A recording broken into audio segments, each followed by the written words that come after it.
What do you mean she gutted the house? My voice echoed through my hotel room in Tokyo as I gripped my phone tighter. My neighbor Susan's voice crackled with concern on the other end. Amanda, you need to come home. Your sister-in-law, she's torn everything out. The original woodwork, the stained glass, everything. I felt my knees buckle as I sank onto the bed. The century-old Victorian house that had been in my family for 4 generations wasn't just a building. It was our legacy, filled with irreplaceable craftsmanship and memories. And now Diane, my brother's wife of barely 2 years, had taken it upon herself to modernize it while I was away on a 3-month teaching exchange. I tried to stop her, Susan continued, her voice trembling. But she had some company document showing she had authority to make changes. She said you'd be thrilled with the surprise. Surprise. The word hit me like a punch to the gut. The only reason Diane had access to the house was because I'd allowed her to use it for her photography business while I was away. My brother James had insisted she was responsible, that she just needed a nice space for her studio. It'll give her something to focus on, he'd said. You know how she's been struggling since losing her job. I ended the call with Susan and immediately dialed James. It went straight to voicemail. Of course it did. He was probably at another medical conference, completely unaware of what his wife was doing to my home. Our home. The house our great-grandfather had built with his own hands in 1924. Before I could try another number, my phone buzzed with a text from Diane herself. Attached was a photo of what used to be my living room. The hand-carved mahogany fireplace mantel was gone, replaced by some sleek modern monstrosity. The original hardwood floors were covered in gray laminate, and the walls, the beautiful textured wallpaper our grandmother had carefully selected, were now a stark white. Surprise, her message read, bringing this old place into the 21st century. Just wait until you see what I'm doing with the staircase. Those spindles were so dated. My hands shook as I typed back, Diane, stop what you're doing immediately. You had no authority to make these changes. 3 dots appeared then. Don't be so dramatic.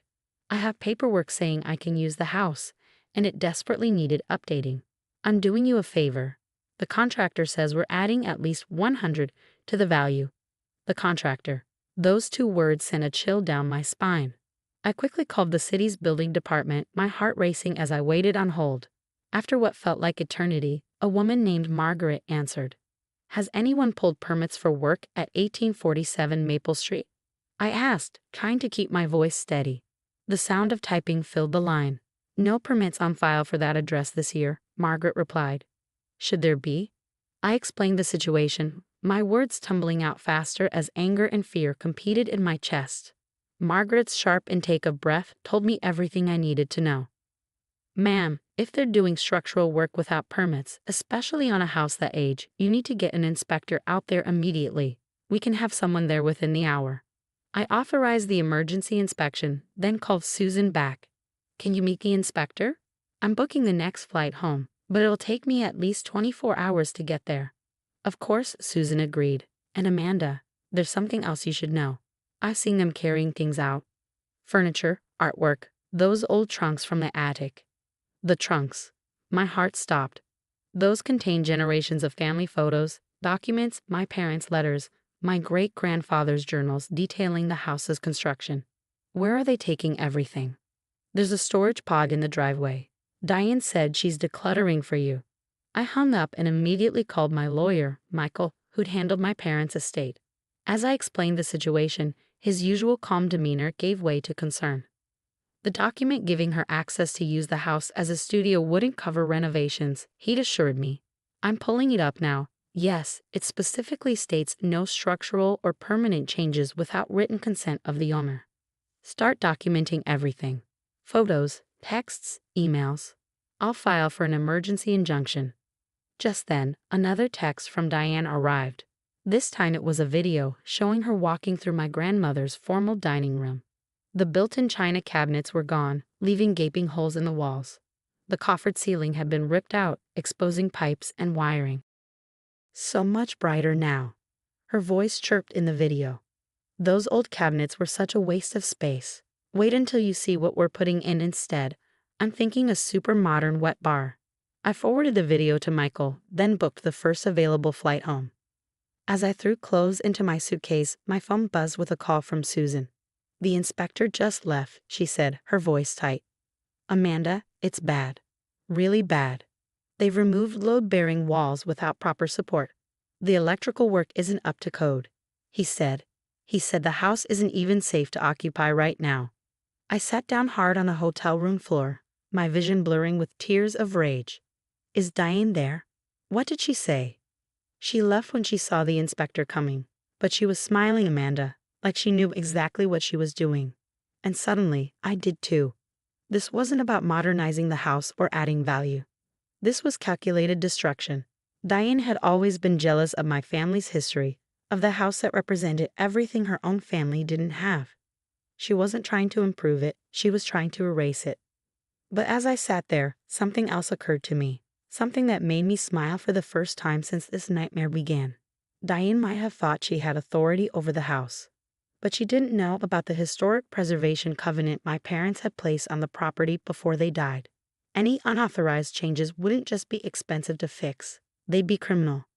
I pulled up my email and forwarded the inspector's report to Michael, copying the Historic Preservation Society.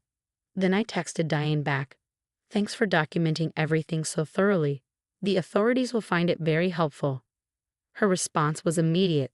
"What authorities? I'm improving your property. You should be grateful." I didn't reply. Instead, I gathered my things and headed for the airport. In 24 hours, I'd be home. And Diane was about to learn that some surprises work both ways. The first thing I noticed when my taxi pulled up to the house was the dumpster. My heart sank as I saw pieces of hand-carved woodwork and vintage fixtures piled inside like common trash. The second thing I noticed was Diane, standing on my porch with her hands on her hips, looking more annoyed than concerned. "Finally, I've been trying to reach James to tell him how unreasonable you're being," she called out as I approached.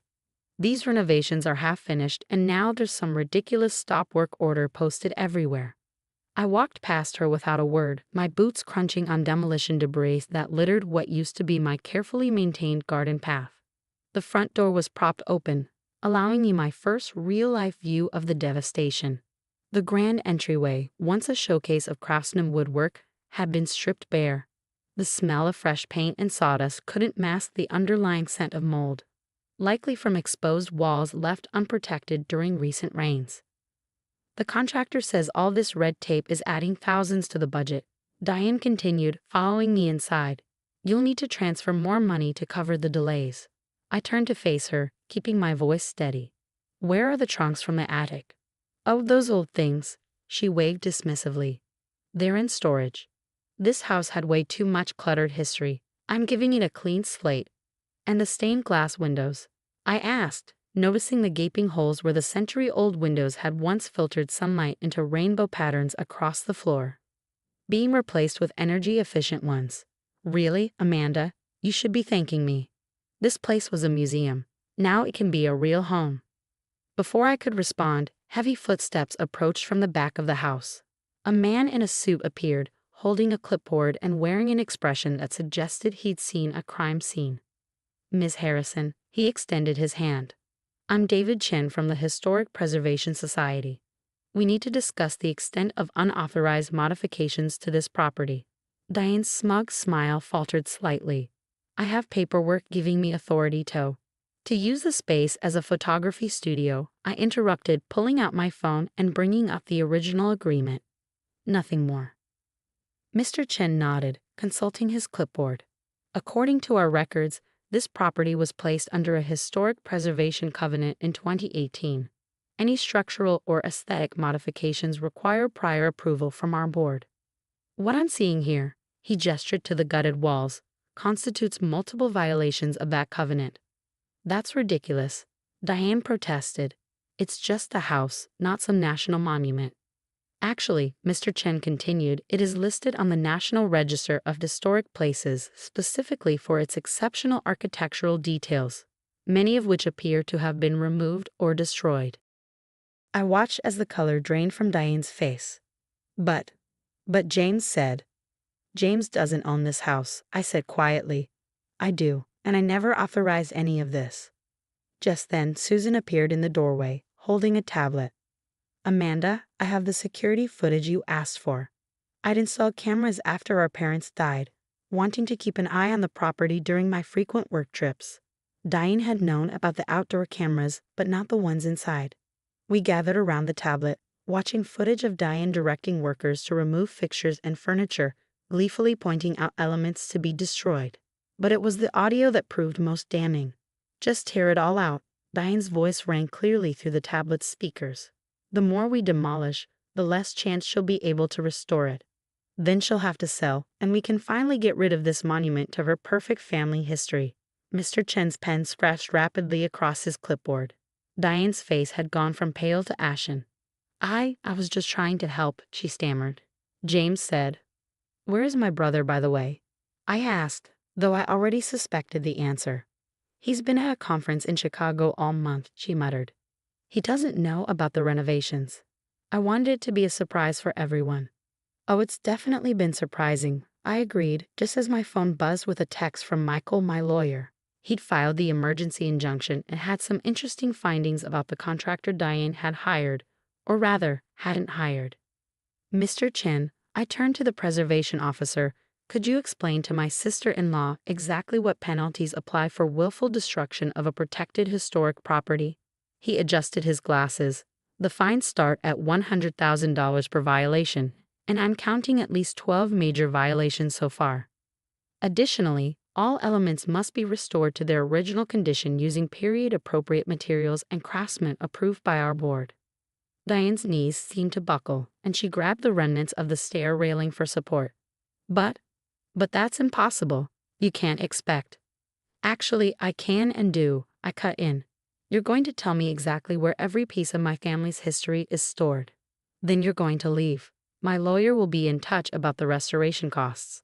"You can't prove I meant to cause damage." She tried one last time. "It was just renovation." Susan tapped the tablet, where Diane's own words about deliberately destroying the house played again. "I think this proves intent pretty clearly."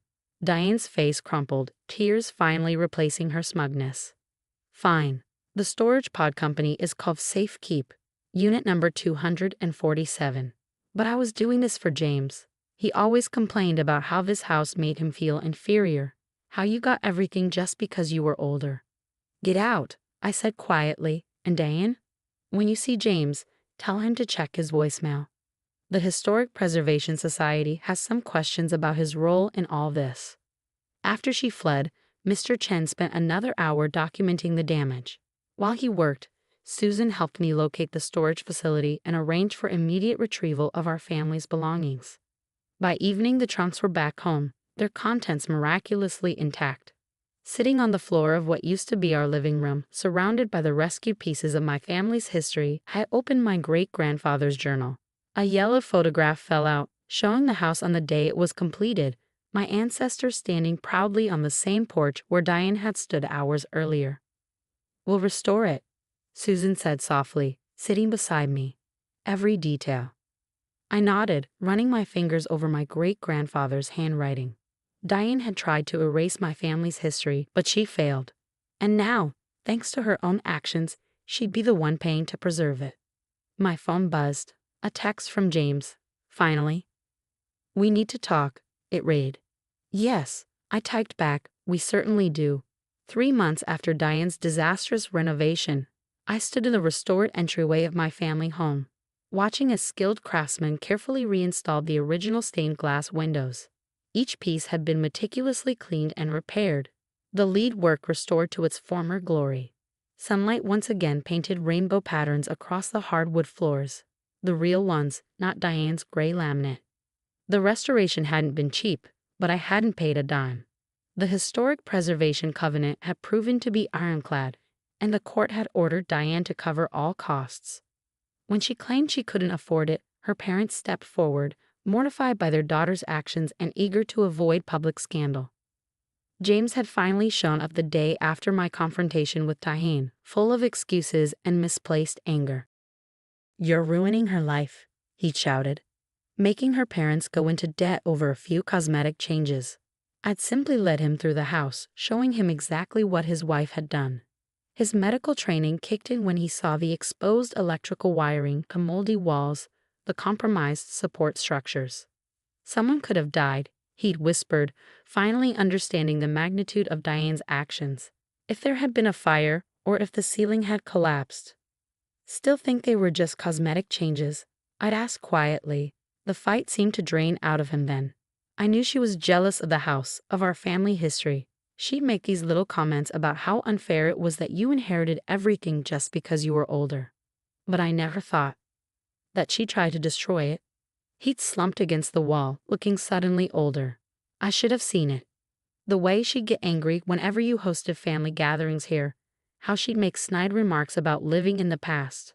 I wanted to believe she'd grow to love this place like we did. Now, watching the house slowly return to its former glory, I thought about family and legacy, about the difference between preserving history and living in the past. Each restored element told a story. The dining room's coffered ceiling that our great-grandfather had carved by hand, the window seats where generations of children had read books on rainy days, the broad porch where our parents had taught us to dance. Susan appeared beside me, holding 2 cups of coffee. The restoration company found something interesting in the walls, she said, handing me a cup. They want you to come see. I followed her upstairs to what had been my parents' bedroom. A craftsman stood on a ladder, carefully examining the exposed wall where Diane's workers had torn out the original wainscoting. Look here, he pointed to a small metal box embedded in the wall. It was hidden behind the panels. Carefully he extracted the box and handed it to me. It was old, its surface dulled with age, but the latch still worked. Inside, I found a stack of letters, their paper brittle with time, and a small leather-bound book. The book was a diary, dated 1924, the year the house was built. It belonged to my great-grandmother, Elizabeth. As I gently turned the pages, her words painted a picture of that first year in the new house, her hopes for the generations that would follow. A house is more than walls and windows, she'd written. It's a vessel for dreams, a keeper of memories, a shelter for the future. May all who live here understand that they are part of something larger than themselves. James arrived as I was reading, his expression hesitant. We hadn't spoken much since his confrontation with Diane, who had moved back to her parents' house pending their divorce. The windows look right again, he said softly, glancing around. I forgot how beautiful the light was. I handed him the diary, great-grandmother Elizabeth's words. You should read them. He took it carefully, his doctor's hands gentle with the fragile pages. As he read, I saw tears form in his eyes. I forgot, he whispered. I let Diane make me forget what this place really means. It's not just your house, Amanda. It's our heritage. It's still your home too, I said. Whenever you need it. He looked up, surprised. Even after everything? Family is family, I replied. That's what this house has always been about. The craftsman on the ladder cleared his throat. Ma'am, we found something else. Looks like old photographs tucked between the floor joists. As we carefully extracted the photos, faces from the past emerged. Our ancestors building this house, celebrating holidays, marking milestones. Each image was a thread in the tapestry of our family story, preserved within these very walls. Diane never understood, James said, holding a photo of our great-grandparents standing proudly on the front steps. She saw the past as a burden to escape. But it's really a foundation to build upon, isn't it? I nodded, thinking of Elizabeth's words about being part of something larger than ourselves. Diane had tried to erase our history, but she only succeeded in revealing its strength. Every attempt to destroy this house had only made its true value clearer. The afternoon light streamed through the restored windows, casting those familiar rainbow patterns across the floor. Outside, I could hear the quiet work of craftsmen continuing the restoration, each repair a rebuke to those who thought history could be so easily discarded. Welcome home, James, I said softly. He smiled, really smiled, for the first time in months. It's good to be home. Together, we stood in the house our ancestors built, surrounded by the echoes of their dreams and the promise of futures yet to come. Some things I realized were built to endure, not just in wood and glass, but in the stories we choose to preserve and a legacy we choose to protect.